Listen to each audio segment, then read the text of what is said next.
wahsabi wa barik wa salim amma ba'd. Ya ayuhal jamaah Masjid Al-Husna Cimanggis Green Residen 1 yang dimuliakan Allah Subhanahu wa taala. Syukur kehadirat Allah Subhanahu wa taala, di pagi hari ini kita dapat berkumpul kembali lewat media kajian online. Sudah hadir pemateri kajian yaitu Ustadz Bima Abdul Khair. Ahlan wa sahlan Ustadz. Pertemuan perdana ini Ustadz ya, ketemu dengan jamaah Al-Husna ya Ustadz ya.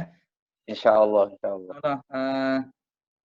Nanti kajian subuh ini di Ramadan ini yang kedua. Kemarin kita sudah melakukannya. Alhamdulillah banyak yang hadir. Untuk selanjutnya Ustadz bisa memberikan materi kira-kira sampai mendekati waktu syuruk. Dan sisakan beberapa menit, seperti 10 menit untuk tanya jawab. Baik. Bila sudah siap, apa Ustadz untuk memberikan materi yang akan disampaikan? Tolong ditampilin slide-nya. Berarti Ustadz jadi ini ya? Jadi co-host atau Ustadz mau nampilin atau saya yang nampilin? Bapak aja yang nampilin, bisa kan? Oke.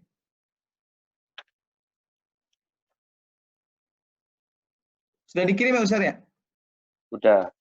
Ke Pak Robi, tolong Pak Robi. Sudah saya kirim barusan.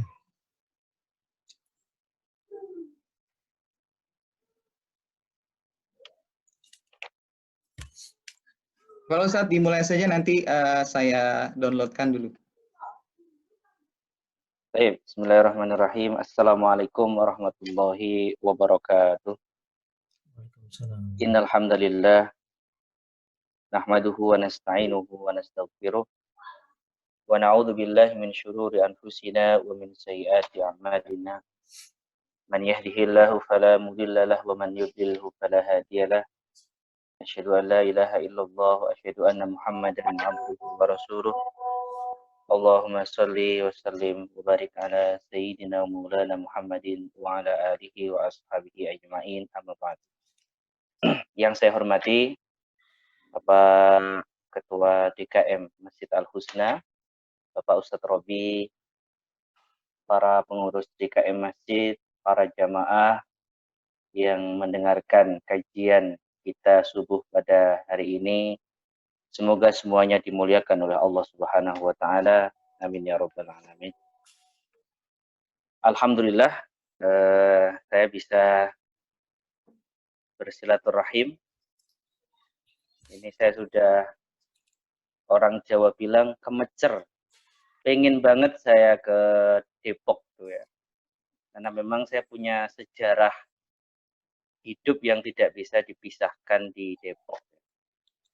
Tahun 2008 ketika saya baru mulai hijrah dari kampung untuk mengadu nasib di Jakarta, itu tempat yang saya tuju pertama kali itu di Depok dan di Cimanggis, tepatnya di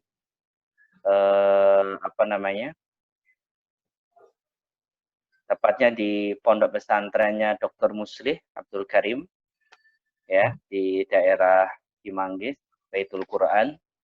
Saya di situ sampai sekitar 5 bulan, kemudian pindah ke Bukit Cengkeh. Ya, itu saya hampir 2 tahun di situ. Pengen banget nikah sama orang Depok tapi nggak kesampaian. Pengen banget punya rumah di Depok waktu itu karena airnya bersih tapi nggak kesampaian. Akhirnya mental ke Jakarta Utara, ke Tanjung Priok. Di pinggir laut jadinya. Masya Allah ya. Kita mengikuti takdir Allah Subhanahu wa taala. Ala kulli hal, saya bisa bersilaturahim dengan orang-orang Cimanggis ini suatu kebahagiaan yang luar biasa.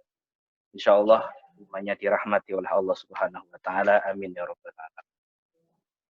Terima kasih kepada Pak Robi atas kesempatan yang diberikan. Beliau ini salah satu pengurus di DKM juga, di kantor di DKM Baitul Taubah di Bea Cukai Tanjung Priok. Semoga insya Allah apa yang nanti kita akan sampaikan bisa memberikan manfaat kepada kita semua. Amin ya rabbal alamin. Sebenarnya kajian kita adalah tentang alam barzakh dan juga dalil-dalilnya dari hadis Nabi Muhammad SAW. Tetapi saya ingin memulai ceritanya dari awal. Cerita itu kalau langsung endingnya kayaknya kok nggak enak gitu ya. Jadi saya mulainya itu dari awal. Karena kalau langsung ke endingnya, langsung ke puncaknya itu nanti akan ada cerita yang terlewat. Sehingga saya ingin menceritakan perjalanan kehidupan manusia yang insya Allah nanti kita akan pahami satu demi satu perjalanannya, sehingga kita paham kita ada di mana, kita mengerti petanya, semua sudah dijelaskan dalam hadis Nabi Muhammad SAW, sehingga kita benar-benar mengerti arah dan tujuan kehidupan kita itu akan kemana. Baik, Allah Subhanahu wa Ta'ala berfirman bahwa sebelum manusia lahirkan ke dunia ini, kita semua ini ada di satu alam yang disebut dengan alamur ruh, alam ruh. Jadi kita itu yang diciptakan terlebih dahulu adalah roh kita. Di alam ruh ini, berarti kita sebelum masuk ke janin, alam di perut ibu kita, Allah Subhanahu wa Ta'ala sudah menciptakan kita. Makanya Rasulullah SAW bersabda, ar-ruhu junudun jannadah. Ruh itu seperti pasukan perang yang dibariskan. Maka ketika mereka pernah bertemu, mereka akan cocok. Makanya saya sama Pak Robi itu walaupun baru ketemu di kantor, kayaknya kita udah lama kenal. Kenapa seperti itu? Karena kita pernah ketemu di alam ruh. Ya, kita sudah pernah ketemu sebelumnya di alam ruh, sehingga timbullah suatu perasaan kecocokan, kemudian perasaan kesamaan visi dan misi. Ini semuanya karena memang tadi kita pernah dikumpulkan di alam. Allah Subhanahu wa Ta'ala bahkan menjanji kita, menjanji itu mengambil sumpah. Ya, di dalam surat Al-A'raf, Allah Subhanahu wa Ta'ala bertanya kepada kita, alastu birabbikum, bukankah aku ini Tuhan? Nah ini, kita pernah ditanya dulu sama Allah, alastu birabbikum, bukankah aku ini Tuhanmu? Kemudian jawaban kita diabadikan dalam Al-Quran, qalu bala syahidna, iya, kami bersaksi bahwa engkau adalah Tuhan kami.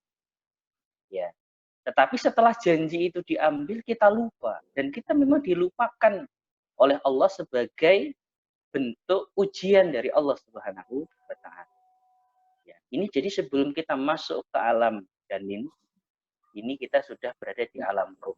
Dan alam ruh ini adalah alam yang pertama bagi kita. Setelah itu, kita masuk di fase yang kedua yang disebut dengan alam janin. Alam janin ini adalah alam atau dunia atau tempat di mana kita dimasukkan oleh Allah di dalam perut ibu kita. Slide-nya coba digeser.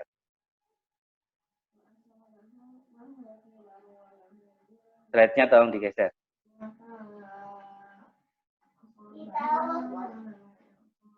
Host. Halo.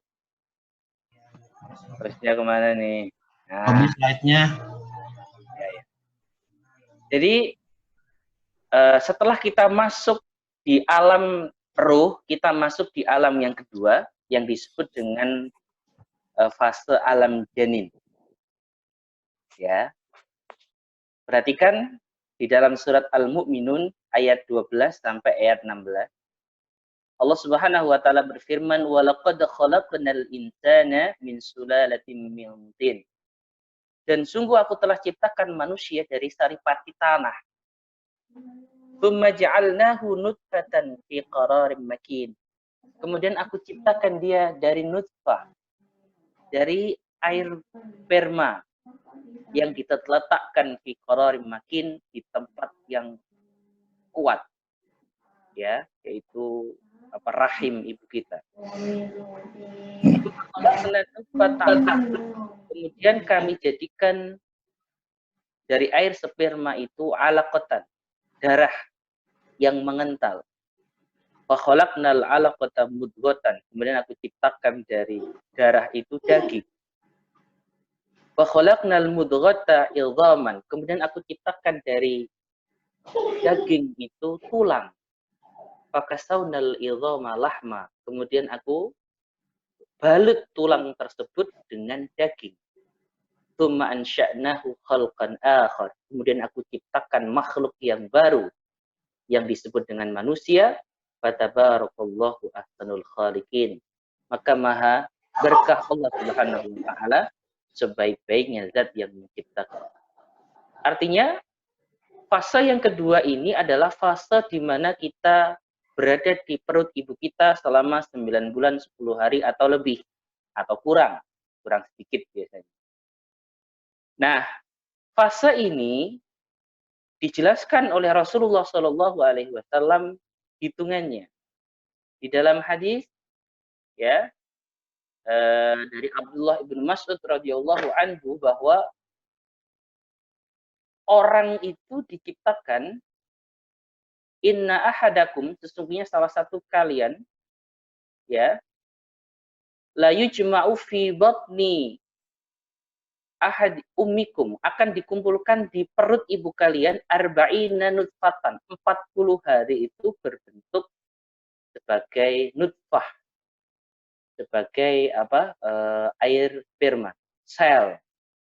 Kemudian arba'ina yauman alaqah, 40 hari berbentuk apa, seperti darah, ya. Kemudian arba'ina yauman nutfah, ya, ini apa namanya gambarannya tadi. 40 hari kemudian berbentuk 40 hari pertama berbentuk sel sperma, ya. Kemudian 40 hari berbentuk nutfah. Nutfah itu bentuknya yang kayak gambar yang ketiga.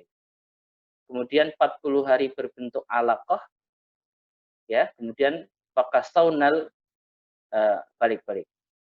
Fa khalaqnal mudghata fakasawnal idham. Kemudian berbentuk tulang, kemudian dibalut oleh daging.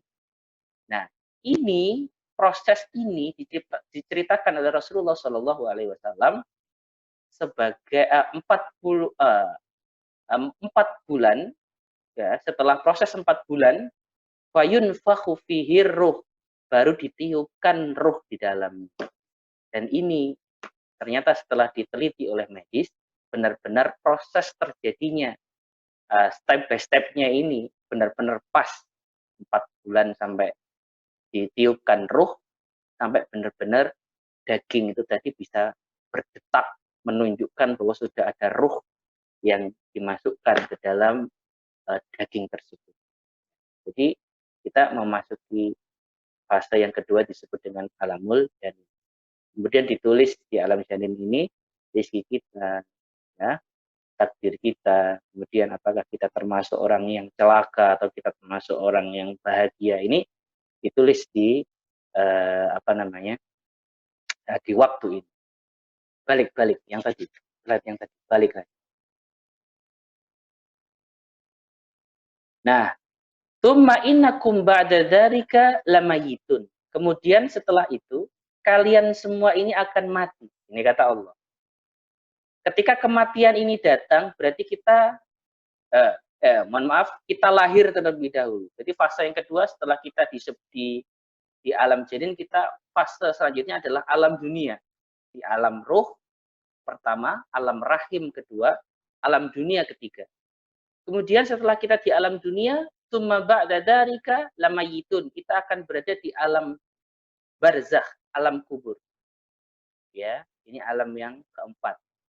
Kemudian kita akan berada pada alam yang terakhir, tsumma innakum yaumal qiyamati tub'atsun. Kemudian kalian akan masuk pada hari kiamat. Jadi alam barzakh itu atau alam kubur itu sebelum hari pembalasan, sebelum kiamat itu sudah datang. Makanya nanti akan saya jelaskan. Ya, ini sudah kita sampai di fase alam terakhir. Selanjutnya kita di alam dunia. Ayo selanjutnya slide-nya. Setelahnya. Nah, ini kita di alam dunia. Allah Subhanahu wa taala balik-balik. Nah, ini kita sedang di alam dunia. Allah Subhanahu wa taala menciptakan kita dari mulai kecil, bayi, kemudian belajar merangkak, belajar berjalan, dan menjadi seorang pemuda yang gagah, menjadi orang tua, kemudian semakin rapuh, kemudian kita diwafatkan oleh Allah Subhanahu wa taala. Tujuannya apa? Kita diberikan apa? Kehidupan di alam dunia ini. Tabarakalladzi biyadihil mulku wa huwa ala kulli syai'in qadir. Alladzi khalaqal mauta wal hayata liyabluwakum ayyukum ahsanu amala. Kita mau dites, diuji oleh Allah. Siapa yang paling baik amalnya? Ternyata tidak menggunakan versi siapa yang paling banyak amalnya. Ya, tapi menggunakan redaksi siapa yang paling ahsan, siapa yang paling baik amalnya. Makanya kalau kita renungi dalam kehidupan kita di dunia ini, intinya adalah kita diperintahkan untuk berbuat amal baik, kita diperintahkan untuk beribadah kepada Allah Subhanahu wa taala, dan memang disinilah kita diuji oleh Allah, disinilah kita nanti akan menentukan nasib kita selanjutnya, as-sa'idun am syaqiyun. Kita termasuk orang yang beruntung atau kita termasuk orang yang rugi. Selanjutnya.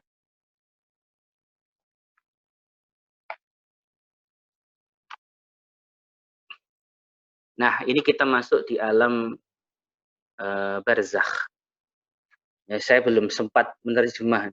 Malam saya terjemah terlalu malam ya, sehingga ya sudahlah. Kita saya akan bacakan saja hadisnya. Ini tuh gundul, nggak ada harokatnya, dengarkan saja ya. Jadi fase pertama alam roh, kita dijanji oleh Allah ya, diambil sumpahnya oleh Allah. Alastu birabbikum, kita mengatakan qalu bala syahidna. Masuk ke alam janin, ditulis rizki kita, ditulis takdir kita di alam janin tersebut. Masuk ke alam dunia, diuji kita ya oleh Allah Subhanahu wa taala, apakah kita mampu beramal soleh atau tidak, apakah kita hanya mampu memturutkan hawa nafsu kita atau tidak, sampai pada akhirnya kita akan berada pada satu malam. Malam ini begitu sangat sakit. Belum pernah seumur hidup kita merasakan malam yang sesakit itu. Nafas kita pun rasanya sudah sangat susah. Kemudian tubuh kita dipegang sedikit saja rasanya sakit. Kemudian kita hampir-hampir tidak sadar karena merasakan sakit yang luar biasa.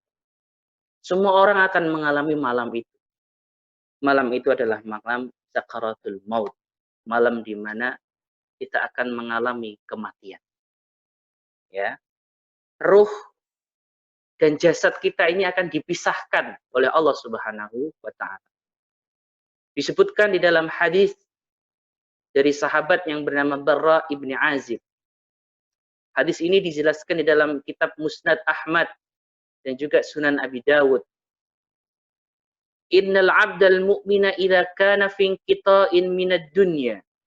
Seorang hamba Allah yang beriman ketika dia ingin terlepas dari dunia, mengalami sakaratul maut, wa iqbalan 'alal akhirah, dan dia ingin menghadap masuk ke alam akhirat, nazalat minal jannati malaikatun, turun malaikat dari surga. Jadi ketika kita akan meninggal, kita akan dicabut ruh kita, turun malaikat dari surga. Malaikat dari surga ini bersama dengan malakul maut, malaikat kematian. Jadi malaikat kematian berada di belakang kepala kita. Dan di belakangnya malaikat maut ini adalah ada malaikatul jannah, malaikat dari surga. Ya. Kemudian fayajlisuna lahu, dia duduk maddal basar, sepanjang mata melihat. Ya. Fayaqulu malakul maut, malaikat maut berkata, ya ayyatuhar ruhu at-tayyibah, wahai ruh yang baik.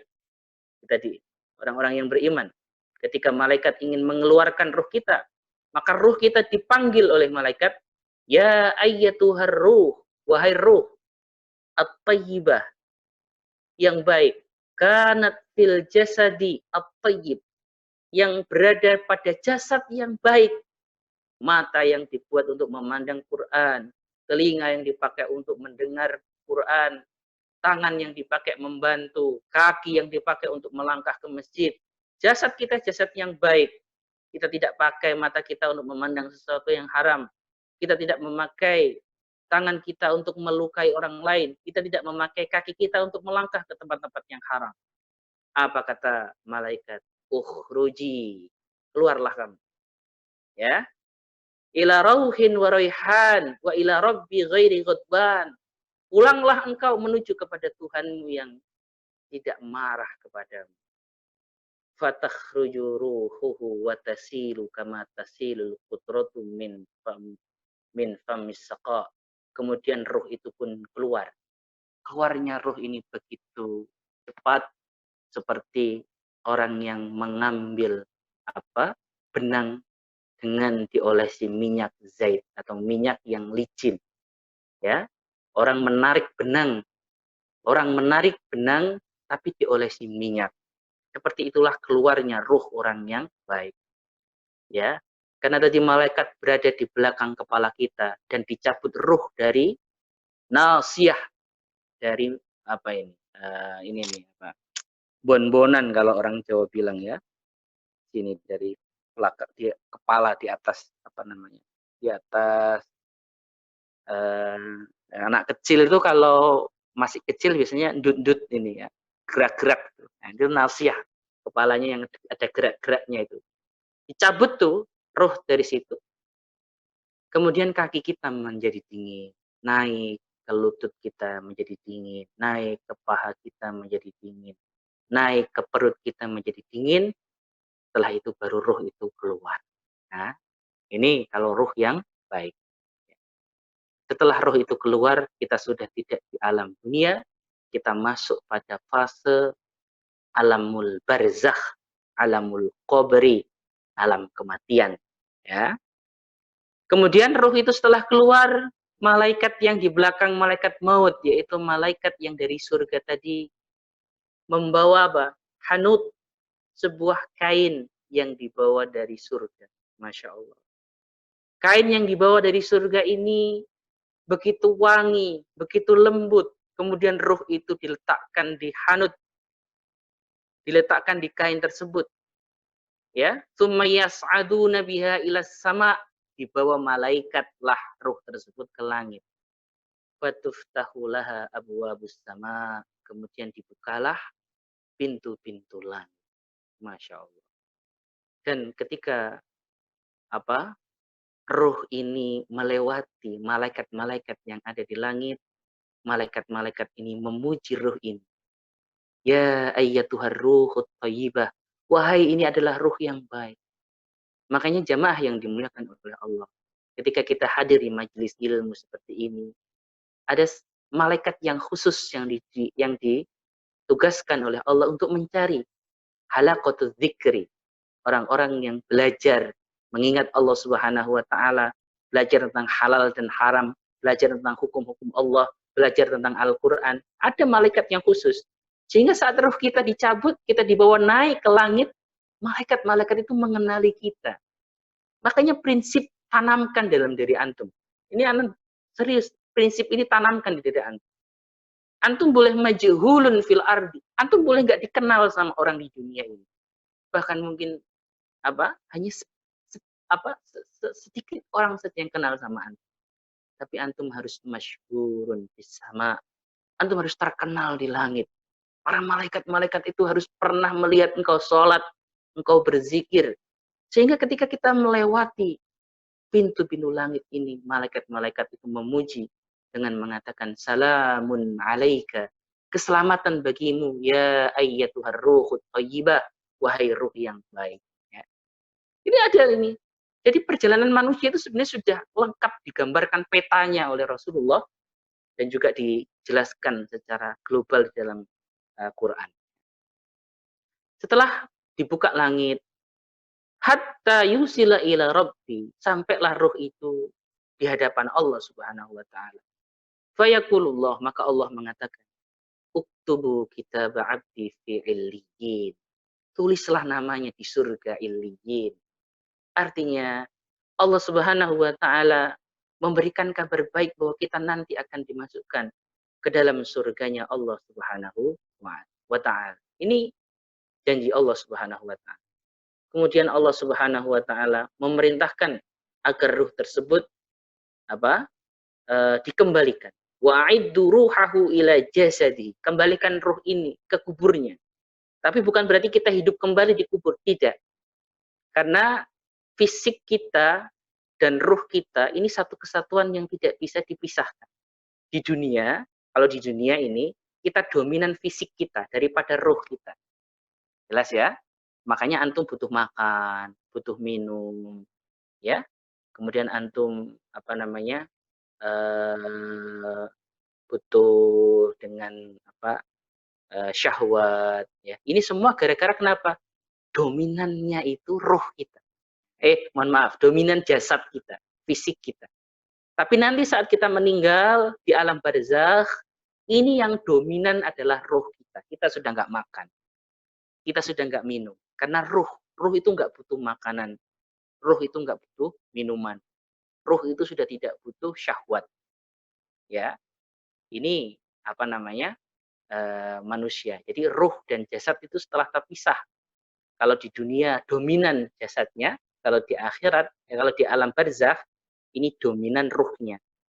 Ya, ini makanan ruh. Kalau di dunia ruh kita apa makanannya? Zikir. Ruh kita makanannya apa? Sholat. Ruh kita makanannya apa? Baca Quran. Ini makanan ruh kita. Ya, ibadah itu makanannya ruh. Makanya jangan sampai kita terfokus hanya pada kesehatan jasad gitu. Karena memang tubuh kita tersusun dari dua elemen penting. Yang pertama adalah jasad, fisik, darah, daging, tulang, fisik. Kemudian kita juga ada ruhnya yang menjadikan kita hidup, ya. Dan ini ada, dan ruh ini tadi kenikmatannya adalah dengan zikir, dengan sholat, dengan kajian. Ini nutrisi atau manfaat makanan untuk ruh kita, ya. Kemudian setelah dikembalikan ke alam kubur, bukan ke kuburan ya, jadi ke alam kubur namanya. Jadi ruh dan jasad kita tetap merasakan sesuatu, ya. Ruh tersebut yasma'u qur'ani'al. Ruh tadi bisa mendengar suara sandal orang-orang yang pergi meninggalkan kuburnya. Masya Allah. Makanya antum jangan berpikir orang yang meninggal ini tidak bisa mendengar perkataan kita. Bisa. Ini dalilnya. Ya, ruh tersebut mendengar suara terompah, suara sandal yang orang-orang yang menguburnya. Ini mendengar semuanya. Dan setelah orang-orang pergi meninggalkan kita, harta kita meninggalkan kita, istri kita meninggalkan kita, anak kita meninggalkan kita, orang tua meninggalkan kita, semua ditinggalkan. Ya'tihi al-malakani, datanglah dua malaikat. Bertanya malaikat itu, man rabbuka, siapa Tuhanmu, wa madinuka, apa agamamu, ya, wa man nabiyuka, siapa nabimu. Ini pertanyaan-pertanyaan ini sudah dibocorkan. Tapi kita tidak bisa menjawab dengan jawaban bocoran. Karena yang menjawab adalah amal soleh kita, keimanan kita. Kalau kita di dunia beriman kepada Allah, kita mampu menjawabnya, Allah Rabbi, Allah adalah Tuhanku. Ketika di dunia kita mencintai Nabi Muhammad SAW, banyak bersolawat, banyak mendoakan Nabi Muhammad, mencintai Nabi Muhammad, maka kita bisa menjawab, wa Muhammadun Nabiyullahi wa Rasuluhu. Nabi Muhammad adalah nabinya Allah dan rasulnya Allah. Kalau kita bisa hidup dengan cara Islam, kita makan dengan cara Islam, kita tidur dengan cara Islam, ya, kita bermuamalah, berinteraksi dengan cara Islam, kita baru bisa menjawab wal Islamu dini, dan Islam itu adalah agamaku. Bagi orang-orang yang tidak menjadikan Islam sebagai manhajul hayah, caranya dia hidup, makan dengan tangan kiri, ya, tidur tidak pernah berdoa kepada Allah, ya, kemudian dia syariat-syariat di dalam Islam itu dikesampingkan ke dalam kehidupannya, maka sulit kiranya orang tersebut bisa menjawab pertanyaan malaikat, dan apa agamamu, yaitu agama Islam. Hilang. Kok hilang, Mas, gambarnya? Apa sudah selesai nih?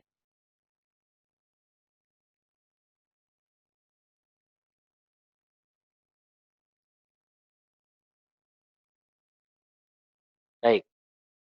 Kemudian setelah malaikat bertanya, nih, penting nih, apa yang kita lakukan sambil menunggu kiamat itu datang? Malaikat itu mengatakan kepada kita,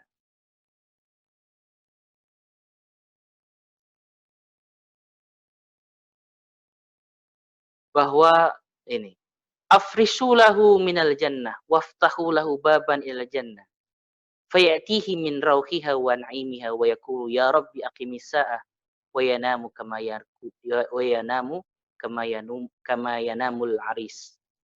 Setelah malaikat bertanya dan kita bisa menjawab semua pertanyaan itu, para malaikat bergembira dengan mengatakan absyiru bil jannah, berita baik, engkau akan mendapatkan surga, ya.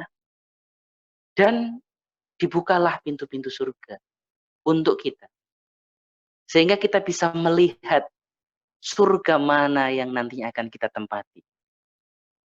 Sampai-sampai kita bisa mencium bau surga itu dan bisa melihat pemandangan surga itu. Kemudian kita mengatakan kepada Allah, ya Rabb aqimis sa'ah, ya Tuhanku, percepatlah hari kiamat. Aku udah gak sabar ya Allah, aku udah pingin masuk surga ya Allah, itu surgaku ya Allah. Maka Allah Subhanahu wa Ta'ala memerintahkan kita untuk bersabar, untuk menunggu, dan kita ditidurkan seperti tidurnya seorang pengantin. Masya Allah. Wa yanamu kama yanumul aris, seperti tidurnya seorang pengantin. Tenang, nyaman, sambil melihat surga. Ustaz, kok melihat doang Ustaz? Melihat surga itu sudah kenikmatan yang luar biasa. Karena kita dominan ruh kita, bukan dominan jasad dan fisik kita. Ya, ini kalau ruh yang baik. Wa amal akhir, tapi kalau ruh yang tidak baik, dia adalah orang yang fajir, kafir, mengufuri Allah Subhanahu wa Ta'ala. Ketika dia ingin dicabut nyawanya, akan datang malaikat dari neraka. Malaikat dari neraka ini bersama dengan malakul maut, ya, maha masuhun minan nar, dia membawa bara api dari neraka. Fayajlisuna lahu maddal basar, malaikat maut akhirnya duduk di belakang orang tersebut, di kepalanya, ya. Kemudian malaikat tersebut mengatakan, ya ayyatuhar ruhul khabithah, wahai ruh yang buruk, kanat fil jasadil khabith, yang dahulu berada di fisik, di jasad yang buruk. Engkau tidak pernah baca Quran, engkau tidak pernah sholat, engkau tidak pernah berpuasa, buruk jasadmu dan ruhmu pun buruk. Ukhruji, keluarlah kamu, ila sukhtin minallah wa ghadabin, terhadap kemarahan Allah Subhanahu wa Ta'ala. Fatafaraqa ruhuhu fi jasadihi, maka ruhnya ini pun pecah, ruhnya ini pun meleleh. Summa yajniha kama yunyabus sukutu minas sufil mablul.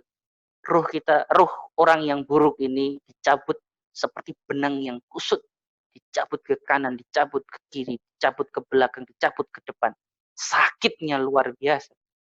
Dan ketika orang-orang buruk ini menjerit karena rohnya dicabut oleh malaikat, tidak ada yang bisa mendengarnya kecuali semua makhluk, kecuali dua makhluk. Yang pertama adalah manusia dan yang kedua adalah jin. Ayam-ayam, burung-burung, malaikat-malaikat semua bisa mendengar jeritan ketika manusia ini dicabut ruhnya, ketika orang ini adalah orang yang buruk, ya. Sehingga ketika ruh itu sudah keluar dari jasadnya, kemudian ditaruh di bara api neraka, dibawa ke langit. Apa kata Allah Subhanahu, apa kata Quran? La tufattahu, ya, tidak dibukakan lahum abwabus sama, bagi mereka pintu-pintu langit. Kita kalau orang-orang baik bisa naik ke langit pertama, kedua, ketiga, tapi kalau ruh buruk tidak bisa. Baunya begitu menyengat sampai para malaikat yang ada di langit melaknat orang-orang atau ruh-ruh yang buruk ini. Ya ayat Tuhan, ya ayat Tuhan ruhul khabitha. Duhai, betapa buruk ruhmu ini. Betapa baunya begitu buruk. Makanya maksiat itu berbau. Maksiat itu akan menimbulkan bau yang buruk sekali, ya. Dan yang tidak bisa tidak bisa menciumnya kecuali para malaikat. Kemudian Allah Subhanahu wa taala memerintahkan agar ruh tersebut ditulis di neraka, dikembalikanlah ruh tersebut ke kuburnya, ya. Kemudian dihimpitlah kuburnya tersebut sehingga retak semua tulangnya, hancur semua tulangnya, ya. Dan mereka ditanya man rabbuka, dia tidak bisa menjawab, man nabiyuka, dia tidak bisa menjawab. Kemudian orang tersebut akhirnya dibukakan pintu neraka sehingga dia bisa melihat betapa siksa neraka yang akan dia hadapi begitu besar, dan dia menunggu sampai hari kiamat dengan pemandangan yang sungguh mengerikan. Ini kalau ruh yang tidak baik. Makanya pilihannya cuma dua ini. Kita mau menjadi ruh yang baik atau kita menjadi ruh yang tidak baik. Pilihannya ada saat kita hidup di dunia ini. Jika kita taat kepada Allah, taat kepada Rasulullah, berarti kita berupaya untuk menjadi ruh yang baik. Tapi kalau kita tidak mau sholat, tidak mau puasa, tidak mau bersedekah, tidak mau bertaubat kepada Allah Subhanahu wa taala, kita takut kita diwafatkan dalam keadaan su'ul khatimah. Ya, makanya jamaah yang dimuliakan oleh Allah, yang saya ceritakan ini bukan sebuah dongeng. Yang saya ceritakan ini bukan sebuah cerita fiksi, cerita fiktif. Ini ada di dalam hadis yang diriwayatkan oleh Imam Ahmad, Imam Abu Dawud dari seorang sahabat bernama Barra ibnu Azib. Baik, setelahnya.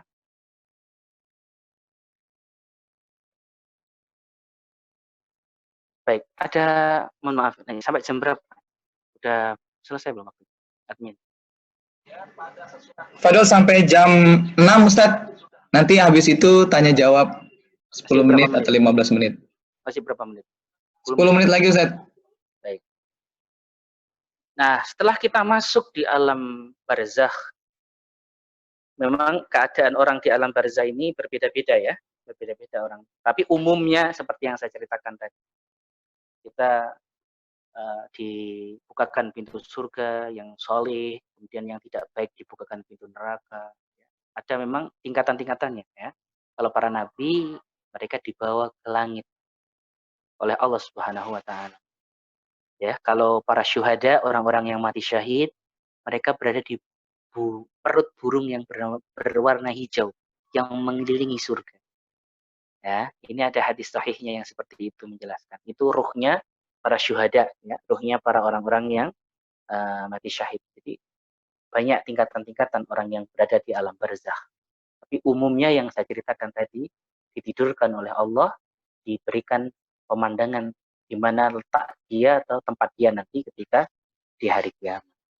Kemudian setelah orang-orang menunggu di alam barzakh, di alam kubur, fayunfakhu, ditiupkanlah sangkakala oleh malaikat Israfil. Kemudian mati semua. Ya, setelah mati semua makhluk, ya, ditiuplah tiupan yang kedua, sehingga semua makhluk ini hidup kembali. Sampai-sampai orang-orang yang ditidurkan itu mengatakan, ini sering kita baca dalam surat Yasin, ya. Qalu ya wailana memba'atsana mim marqadina. Itu saktah. Ini saya kalau lihat orang-orang baca tahlil, sering saktahnya ini tidak diperhatikan. Padahal itu ada bacaan saktah, berhenti sejenak tanpa mengambil nafas, ya. Qalu, mereka berkata, ya wailana, celaka kami, memba'atsana mim marqadina. Siapa yang sudah membangunkan kami dari tidur kami? Manusia berharap setelah kematian sudah tidak ada kehidupan lagi, sudah tidak ada pertanggungjawaban lagi. Mereka mengingkari hari kiamat, mereka mengingkari surga, dan mereka mengingkari neraka. Sehingga orang-orang yang kafir mengatakan, qalu ya wailana memba'atsana mim marqadina. Siapa yang membangunkan kami dari tidur kami? Kemudian malaikat mengatakan, hadza ma wa'adahu rahman. Inilah janji yang telah dijanjikan oleh Allah Ar-Rahman. Artinya apa? Artinya kita sedang orang-orang yang mengingkari itu mulai tersentak, mulai beriman, padahal keimanannya pada waktu itu sudah tidak bermanfaat lagi kepada mereka. Sedangkan kita orang-orang yang beriman sudah diberikan informasi. Bagian dari iman adalah al-imanu bil yaumil akhir, iman terhadap hari akhir beserta rentetan-rentetannya. Ya. Maka ketika manusia dibangkitkan semuanya oleh Allah Subhanahu wa taala, hari kiamat disebut dengan yaumul qiyamah, hari kebangkitan. Dibangkitkan semua dari kubur. Disebut dengan yaumul azifah, hari yang dekat. Walaupun kiamat itu terasa jauh, tapi sesuatu yang sudah pasti datang itu adalah sesuatu yang dekat, gitu ya. Mati, ya, mungkin umur kita masih sekian puluh tahun, tapi karena mati ini suatu kepastian, dia jadinya dekat. Gitu. Jadi sesuatu yang pasti itu dekat. Yaumuz zalzalah, hari di mana bumi digoncangkan. Yaumut tamah, hari di mana banyak sekali musibah. Yaumus sakhah, yaumus sakhah, yaumul qari'ah, hari di mana banyak penuh teriakan nanti di hari kiamat. Manusia berteriak sekencang-kencangnya karena kedahsyatan hari kiamat. Ya. Kemudian slide setelahnya.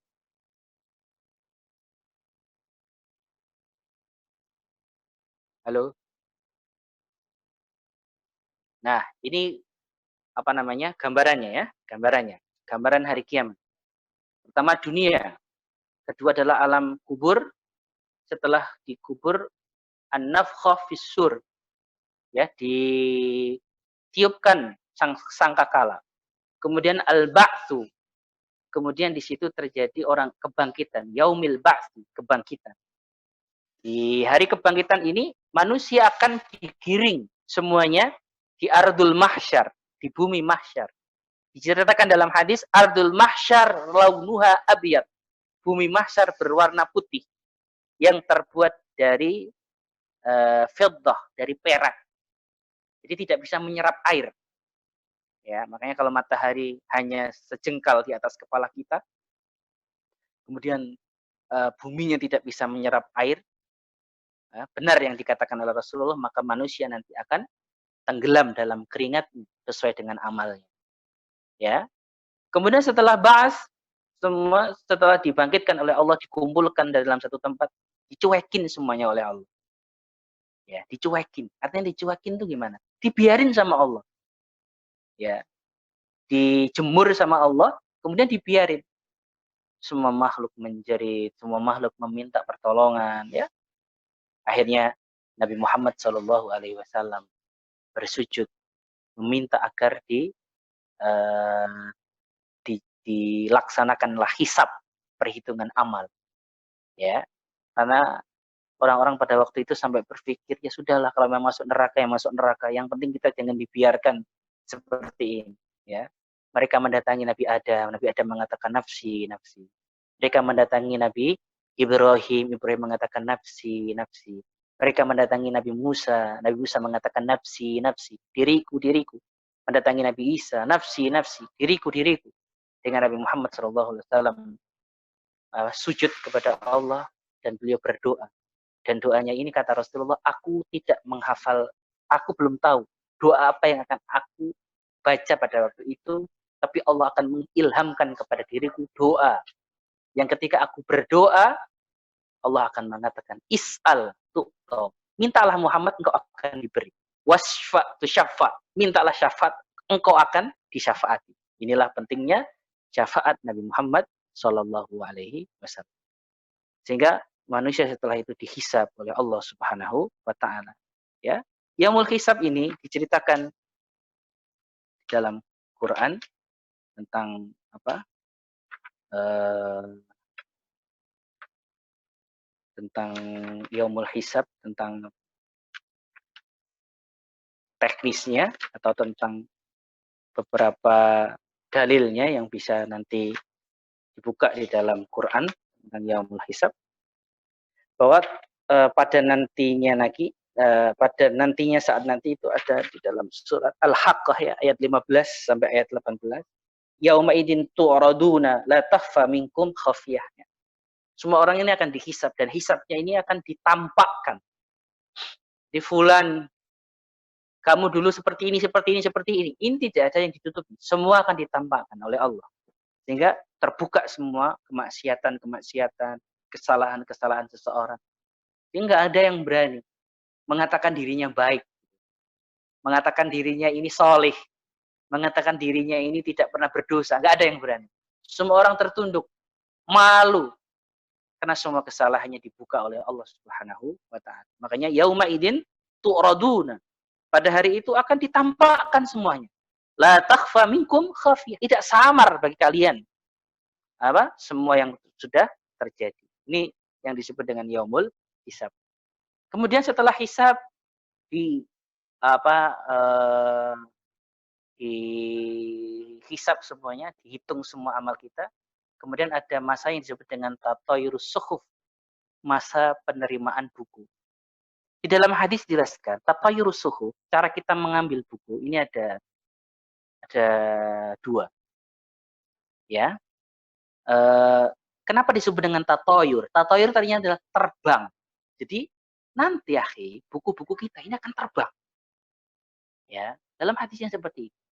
Buku catatan amal soleh kita ini akan terbang, mencari pemiliknya.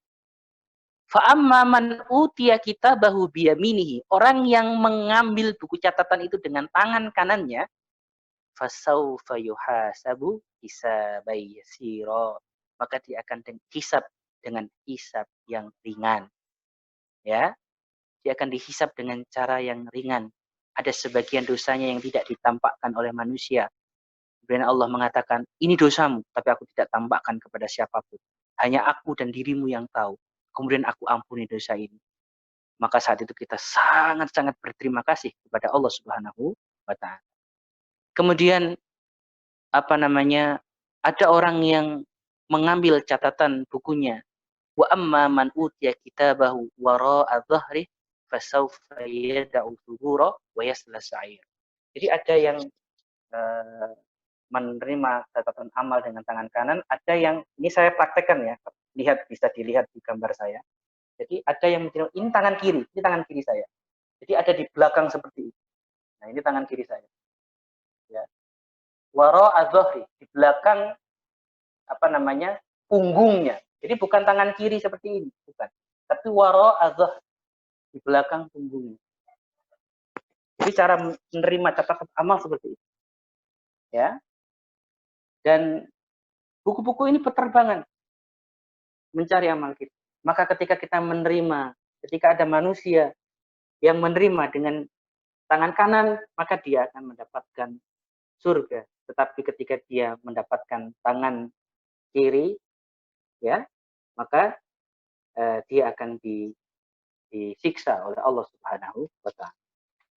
Lalu setelah itu kita berada di mizan. Mizan ini adalah timbangan. Lahu kafatani, disebutkan dalam hadis, lahu kafatani. Mizan ini ada dua, itu kalau timbangan itu kan ada dua sisi gitu ya. Dan timbangan digital yang satu sisi itu. Lahu kafatani. Di dalam hadis disebutkan timbangan itu ada dua sisi. Yang sisi yang pertama kanan untuk amal baik, sisi yang kedua ini adalah untuk amal buruk. Kemudian setelah ditimbang amal soleh kita akan melewati yang disebut dengan sirat. Sirat ini apa?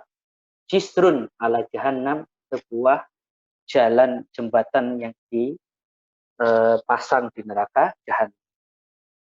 Di jisrun ini, di neraka jahannam ini, di sirat ini, di jembatan yang berada di atas neraka jahannam ini, disebutkan di dalam sebuah hadis. Ya. Hadis ini diriwayatkan di dalam Muslim bahwa sirat ini atau jembatan ini beberapa sifat-sifatnya ini adalah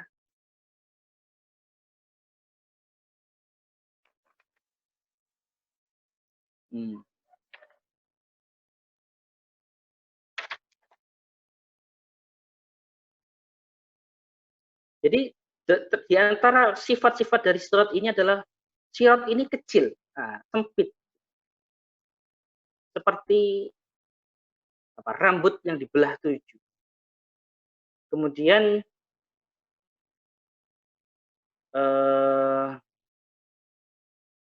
wasiratu kahadis saifi muzlatun, sangat tajam, seperti tajamnya pedang, dan sangat licin. Ini disebutkan dalam hadis seperti itu. Tetapi sebagian mereka ada yang melewatinya seperti kilat, ada yang melewatinya seperti angin, ya, ada yang melewatinya seperti kedipan mata, ya, bahkan ada yang sampai berjalan, berlari, ngesot, ya, berjalan dengan tangannya, berjalan dengan kakinya. Ini kakinya yang duduk, gitu, ngesot, gitu ya.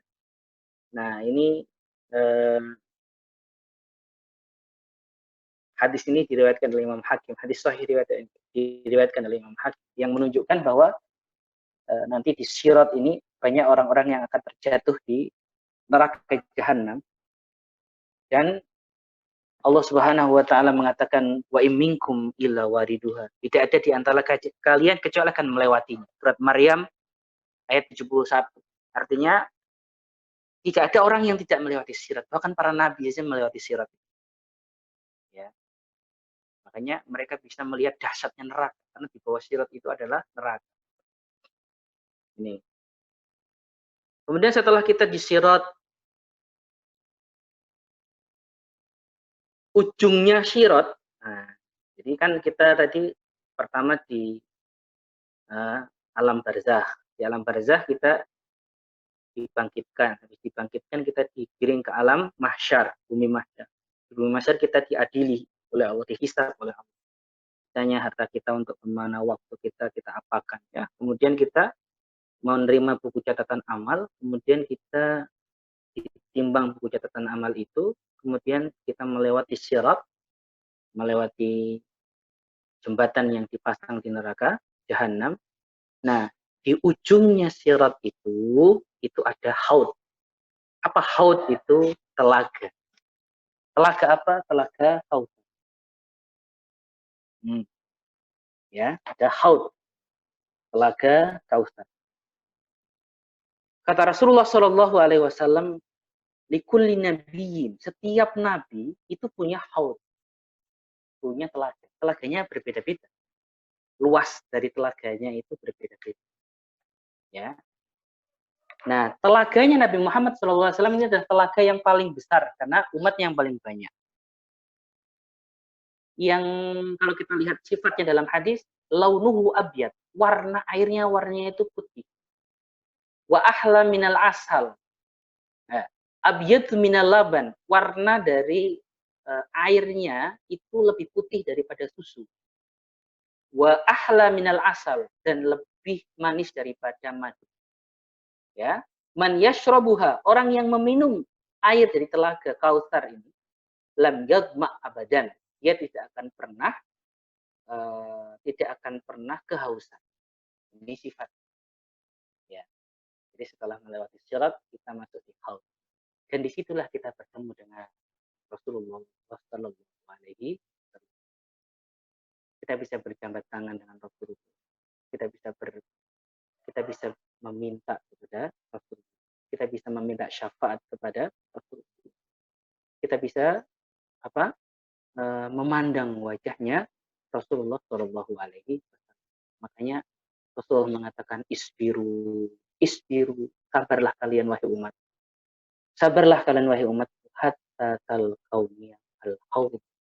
Sampai kalian bertemu dengan diriku di telaga al-haud. Aman kalau kita sudah ketemu dengan Rasulullah di telaga al-haud. Ya, makanya penting kita belajar bahasa Arab. Antum bisa ngebayangin ketemu Rasulullah, antum mau apa? Nah, jangan-jangan masih ada di antara kita yang belum ngerti. Kalau ketemu Rasulullah kita mau apa? Antum ketemu Rasulullah itu. Yang antum bayangin itu apa coba? Antum mau ketemu dengan orang yang mau antum nikahin saja, itu antum persiapkan, nanti ngomongnya seperti ini, nanti aku bicaranya seperti ini. Bahkan ada sampai ditulis. Ya, dibikinkan puisi. Wah, nanti kalau aku habis ini, aku mau ngomong seperti ini. Sedangkan engkau mau ketemu dengan Rasulullah Shallallahu Alaihi Wasallam, engkau tidak mempersiapkan apa. Sudah jam 6 ya. Mohon maaf, saya selesaikan. Kita lagi selesai. Tinggal satu slide lagi, Ustaz. Ya. Setelah orang di Sirat bertemu dengan Rasulullah, ya, barulah di situ orang-orang mengantri di pintu surga. Perhatikan, awwalu ummatin yadkhulu al-jannata ummatu Muhammad. Pintu surga tidak akan pernah dibuka sebelum kita, Nabi Muhammad dan para umatnya, memasuki surga. Bahkan dalam hadis riwayat Imam Al-Bukhari, nisfu ahlil jannah, separuhnya penduduk surga ini adalah umatnya Nabi Muhammad. Ya, wa aktsar, atau lebih dari separuhnya, 60%, 70% orang yang masuk surga adalah umatnya Nabi Muhammad Shallallahu Alaihi Wasallam. Setelah orang masuk surga, ya, divonis semuanya masuk surga, yang di neraka, abadi di neraka, yang di surga, abadi di surga. Dikatakanlah makhluk, ya, seperti seekor kambing. Apa makhluk ini? Ini adalah waktu. Disembelih kambing ini, atau disembelih waktu ini. Sehingga setelah itu terjadi, tidak ada besok, tidak ada kemarin, tidak ada nanti, tidak ada 1 tahun yang lalu, tidak ada 1 tahun yang akan datang, tidak ada 1 bulan kemarin, tidak ada 1 bulan yang akan datang. Tidak ada waktu, itu sudah tidak ada. Semua manusia akan hidup dalam keabadian, abadi di surga atau abadi di neraka. Pilihannya adalah kita sekarang saat di dunia ini mau beramal soleh ataupun tidak beramal. Baik, sudah selesai itu. Slide-nya udah habis. Slide-nya sudah habis, tinggal 1 nih, Ustaz. Coba. Nah, ini yang terakhir ya. Jadi hanya ada 2 golongan pada akhirnya, yaitu ahli surga atau ahli neraka. Ya, semoga Allah menjadikan kita ahli surga, diberikan kenikmatan-kenikmatan, bisa berjalan melewati sirat, bisa melalui hisab, bisa melalui mahsyar, bisa melalui barzakh dengan baik. Ya, semoga Allah memberikan taufik pertolongan kepada kita. Amin ya rabbal alamin. Mungkin itu yang bisa saya sampaikan. Assalamualaikum warahmatullahi wabarakatuh.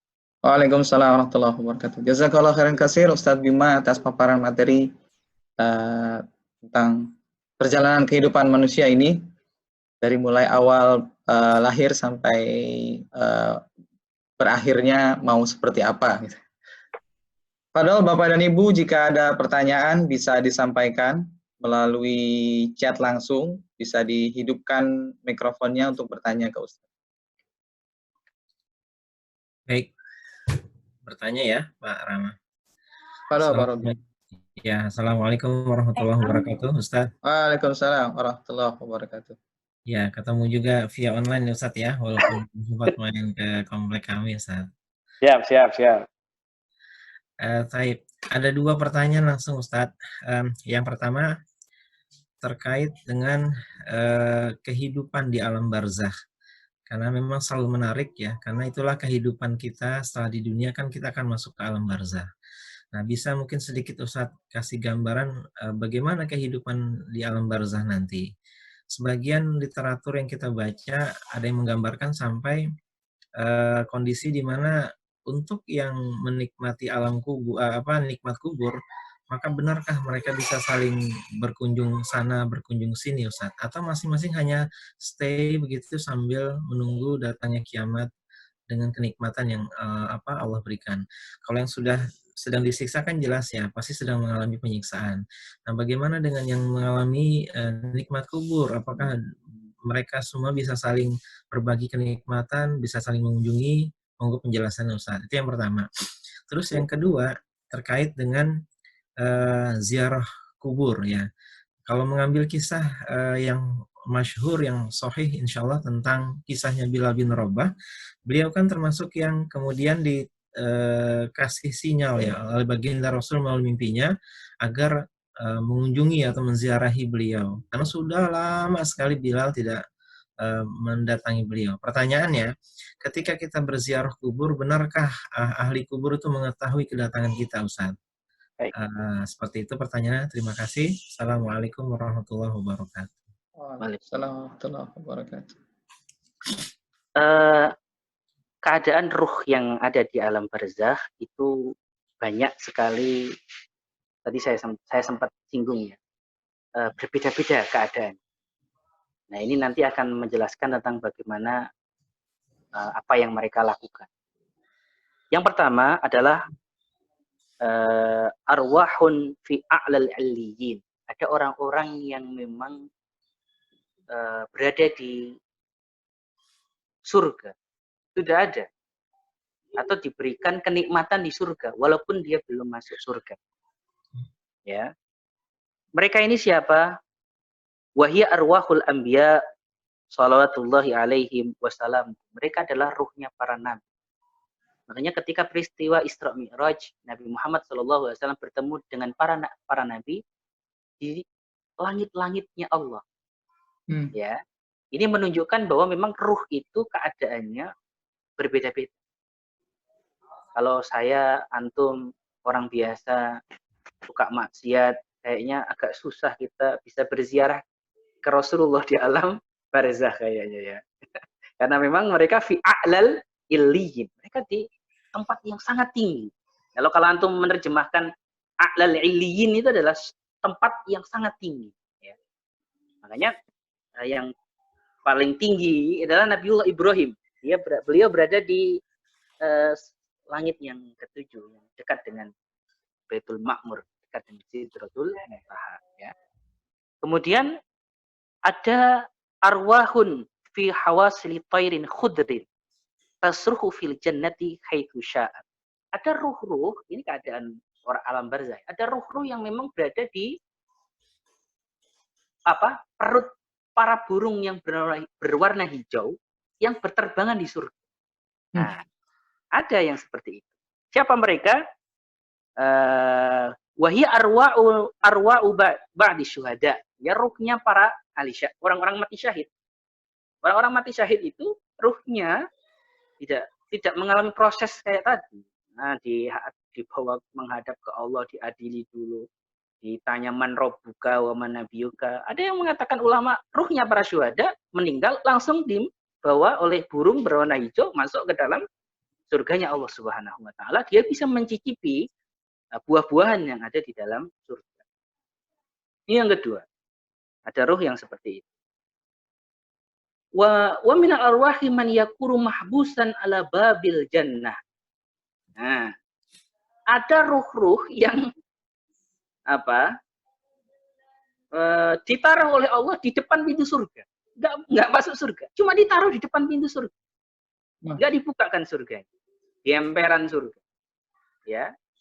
Bahkan ini ada hadisnya. Rasulullah SAW mengatakan, ada orang yang bertanya, "Ya Rasulullah, bagaimana keadaan si fulan sekarang?" Apa kata Rasulullah? "Ra'aitu sahibakum mahbusan ala babil jannah." Aku melihat temanmu itu sedang berada di depan pintu surga. Ya, ini kata Rasulullah. Ini hadis 537. Hadis sahih ya. Hadis sahih dalam Musnad Imam Ahmad. Kemudian man yakunu mahbusan fi qabri, ada ruh yang berada di alam kuburnya. Ya, seperti yang saya sebutkan tadi. Ya di alam kuburnya. Dia sedang menikmati pemandangan surganya atau pemandangan nerakanya. Nah, mahbusan fi qabrihi. Ya. Bahkan ada man yakunu fil ardi, ada ruh-ruh yang berada di bawah bumi, wa anharudam, dan berada di sungai-sungai yang berupa apa? Darah. Ada. Mereka adalah az-zunah waz-zawani, orang-orang yang ahli berzina. Ini mereka ditempatkan rohnya di sungai yang penuh dengan darah. Jadi artinya begini. Keadaan roh itu berbeda-beda sesuai dengan keadaan mereka, bagaimana meninggalnya nanti. Sehingga apakah bisa satu ruh dan ruh yang lain ini saling berziarah? Sebagian ulama mengatakan kalau mereka satu tingkatan bisa. Ya. Artinya kalau memang amalnya setingkat itu bisa. Ya, kalau orang soleh tapi ada maksiatnya, ya ketemunya sama orang soleh yang ada beberapa maksiat yang mereka lakukan. Jadi ada yang mengatakan ziaratul arwah, ruh itu saling bisa berziarah. Tapi kalau tadi saya katakan setingkat. Tapi untuk para nabi, para syuhada ini agak sulit. Saya kira orang-orang untuk bisa bertemu dengan ruh-ruh yang memang berada di a'lal iliyin, ya, yang berada di tempat-tempat yang tinggi. Jadi apakah ruh itu bisa saling mengunjungi? Ulama berbeda pendapat memang dalam hal ini, tetapi saya cenderung bisa mengunjungi ketika mereka satu tingkatan atau orang mukmin saleh sama dengan mukmin yang saleh. Kemudian apakah orang yang meninggal kemudian kita ziarahi, apakah bisa tahu bahwa kita sedang berziarah kepada mereka? Ulama jumhurul ulama, mayoritas ulama mengatakan bisa. Ya. Dalilnya mana tadi? Ya, orang ketika dikembalikan dari langit, atau ruhnya dibawa ke langit, dikembalikan ke alam kubur, di alam barzakh, fayasma'una sautan ni'al, mereka bisa mendengar suara terumpah sandal yang berjalan di atas kuburnya. Ini menunjukkan bahwa ruh itu dengan jasad itu satu keterikatan. Makanya kenapa para ulama mengatakan makruh kita melangkahi kuburan. Antum lihat nih, aqwalul ulama, makruh untuk melangkahi kuburan, makruh kita untuk mengencingi kuburan, makruh bagi kita untuk duduk di atas kuburan. Itu memang karena memang mereka bisa merasakan kedatangan kita dan kita harus ihtiram kepada mereka. Ya, makanya insya Allah ruh-ruh ini akan tahu ketika diziarahi. Makanya Rasulullah mengatakan kuntu nahaitukum an ziyaratil qabri. Aku pernah melarang kalian untuk berziarah kubur, fazuruha. Sekarang berziarahlah kubur. Karena ziarah kubur itu mengingatkan kepada kematian dan kita bisa mendoakan mereka. Wallahu a'lam bishawab.